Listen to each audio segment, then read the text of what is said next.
اس دنیا سے وقت کے بڑے بڑے شہنشاہ اور خدائی کا دعویٰ کرنے والے مٹ گئے، نہیں مٹے تو اللہ والوں کے نقش نہیں مٹے۔ یہ قصہ 3000 سال پرانا ہے، جب مصر پر فرعون حکومت کرتا تھا۔ وہ ظالم و جابر بادشاہ خدائی کا دعوے دار تھا اور لوگوں کو اپنے سامنے سجدہ کروانے سے خوش ہوتا تھا۔ رب تعالیٰ کی بڑائی کہ انہوں نے اس ظالم بادشاہ کے گھر موسیٰ علیہ السلام کی پرورش کروائی، جن کی تعلیمات سے متاثر ہو کر فرعون کی بیٹیوں کے بال بنانے والی ملازمہ جو مشاطہ کہلاتی تھی ایمان لے آئی۔ ایک دن وہ فرعون کی بیٹی کے بالوں میں کنگھی کر رہی تھی، اچانک اس کے ہاتھوں سے کنگھی گر پڑی تو وہ بے ساختہ بولی بسم اللہ۔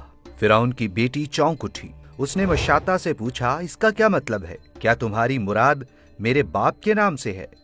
پہل تو وہ خاتون گھبرائیں، لیکن ایمان کی مضبوطی کے سبب اعتماد سے بولیں ہرگز نہیں، بلکہ میرا رب تو وہ ہے جو موسیٰ کا اور تیرے باپ کا حقیقی رب ہے۔ فرعون کی بیٹی کو اپنے ہی محل میں بغاوت کی بو آنے لگی۔ اس نے فوراً یہ بات اپنے والد کو جا کر بتانے میں عافیت جانی، جو پہلے ہی موسیٰ علیہ السلام کی تعلیمات کے پھیلاؤ سے پریشان تھا۔ فرعون یہ سن کر طیش میں آ گیا۔ اس نے فوراً مشاطہ کو بھرے دربار میں طلب کرنے کا فیصلہ کیا۔ اس عورت کو گھسیٹ کر فرعون کے عظیم الشان دربار میں پیش کر دیا گیا۔ فرعون نے پوچھا اے عورت، تیرا میرے سوا بھی کوئی رب ہے؟ مشاطہ بالکل نہ گھبرائی، بلکہ اس نے بھرے دربار میں وحدہ لا شریک کا اعلان کرتے ہوئے کہا ہاں، میرا اور تیرا رب اللہ ہے۔ یہ سن کر فرعون سمجھ گیا کہ اگر اس نے فوراً کوئی قدم نہ اٹھایا تو بات بغاوت تک جا سکتی ہے، اسی لیے وہ فوراً اپنے ظالمانہ ہتھ کنڈوں پر اتر آیا۔ وہ جانتا تھا کہ ایک ماں کے لیے اس کے بچوں سے بڑھ کر کوئی نہیں ہو سکتا۔ اس نے فوراً عورت کے بچوں کو اس کے سامنے ہی تانبے کی دیگ میں پکتے ہوئے تیل میں پھینکنے کا حکم دے دیا۔ ساتھ ہی اس نے شرط رکھی کہ اگر وہ عورت موسیٰ کے خدا کو چھوڑ کر اسے اپنا خدا مان لے تو یہ حکم واپس ہو سکتا ہے۔ ایک لمحے کے لیے مشاطہ کی آنکھوں کے سامنے اندھیرا چھا گیا، کیونکہ اسے اپنے تینوں بچے اپنی جان سے عزیز تھے، لیکن اللہ کی محبت اولاد کی محبت پر بھاری ثابت ہوئی۔ مشاطہ نے ڈٹ کر جواب دیا جو ظلم کرنا ہے کر ڈالو، میں اپنے رب کا راستہ نہیں چھوڑ سکتی۔ فرعون کی آنکھوں میں خون اتر آیا۔ اس نے عورت کے پہلے بچے کو کھولتے ہوئے تیل میں ڈالنے کا حکم دے دیا۔ یوں اس کی نظروں کے سامنے اس کا جگر گوشہ جل کر کوئلہ ہو گیا۔ فرعون پھر گویا ہوا اپنے نادیدہ رب کو چھوڑ، مجھے دیکھ اور مان، جو تیرے سامنے کھڑا تیری زندگی اور موت کے فیصلے کر رہا ہے۔ لیکن اس عورت نے صبر و استقامت کا مظاہرہ کرتے ہوئے فرعون کے سامنے پھر اللہ ذوالجلال کی وحدانیت کا اقرار کیا۔ اس پر اس عورت کے دوسرے بیٹے کو بھی دیگ کی نذر کر دیا گیا۔ یہ ظلم دیکھ کر اہل دربار بھی ششدر رہ گئے، لیکن کمزور ایمان اور دلوں پر مہر کے سبب وہ کچھ بول نہ سکے۔ آخر میں اس عورت کو اپنے عزیز ترین شیر خوار بچے کے ساتھ تیل میں کودنے کا حکم ملا۔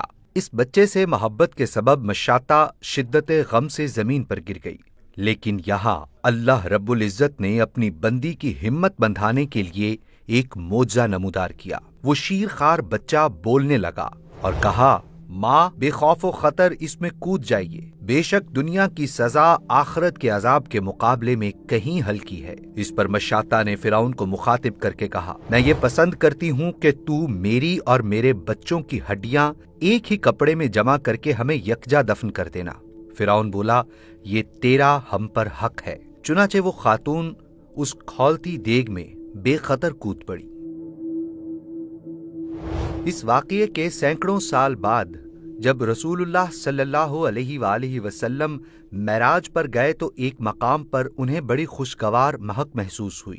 آپ صلی اللہ علیہ وآلہ وسلم نے جبرائیل امین علیہ السلام سے پوچھا جبریل یہ کیسی خوشگوار مہک ہے؟ حضرت جبرائیل علیہ السلام نے جواب دیا کہ سرکار یہ فرعون کی بیٹی کے سر میں کنگھی کرنے والی خاتون اور اس کی اولاد کی ہڈیوں سے اٹھنے والی خوشبو ہے۔ جنہوں نے اپنے ایمان کی خاطر فرعون کے سامنے جھکنے سے انکار کر دیا تھا۔ ناظرین، سیدنا ابن عباس رضی اللہ تعالی عنہ سے روایت ہے کہ 4 بچوں نے بچپن یعنی شیر خارگی میں کلام کیا۔ نمبر 1 حضرت عیسیٰ علیہ السلام نے، نمبر 2 جریج کے واقعے والے بچے نے، نمبر 3 حضرت یوسف علیہ السلام کے گواہ نے، اور نمبر 4 فرعون کی بیٹی کی کنگھی کرنے والی خادمہ کے بیٹے نے۔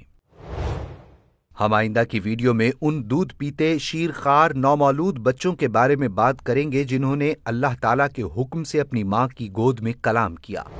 تاریخ اسلامی کے یہ اہم ترین واقعات آپ کو ان کتب سے پیش کیے گئے ہیں۔ ہماری کوشش ہے کہ ہمارا ہر لفظ مستند ذرائع پر مشتمل ہو۔ مزید ایسے اہم واقعات سننے کے لیے ہمارا چینل سنو مسلم سبسکرائب کر لیجئے۔ ویڈیو کو لائک اور شیئر ضرور کریں۔ کمنٹ سیکشن میں یہ بھی بتائیں کہ آپ آئندہ تاریخ اسلام کا کون سا واقعہ سننا چاہیں گے۔ ہمیں دیجیے اجازت۔ اللہ نگہبان۔